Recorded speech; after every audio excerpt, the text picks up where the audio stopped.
अरे आलू ले लो, प्याज ले लो, अदरक ले लो, मिर्ची, घीरा, पुदीना, टमाटर ले लो। अरे मोदी चाचा, अरे अब क्या ये आप नया धंधा खोला है क्या? अरे कोई नहीं, सब्जी ही बेच रहे हो तो 2 किलो आलू दे दो मेरे को, आधा किलो घीरा दे दो, पुदीना भी दे दो और मिर्ची 250 ग्राम दे देना।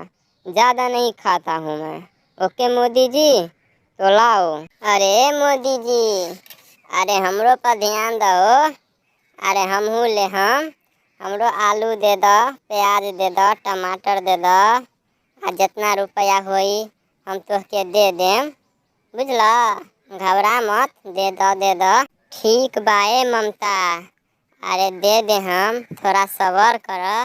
पहले अखिलेशवा के भगावा द दे के। ए अखिलेश, का कहला हो? भूल गईनी। ओ सब्जी कहले रहला। ल तोल देनी, लावा पैसा और निकला यहाँ से, हम आप ममता के देम।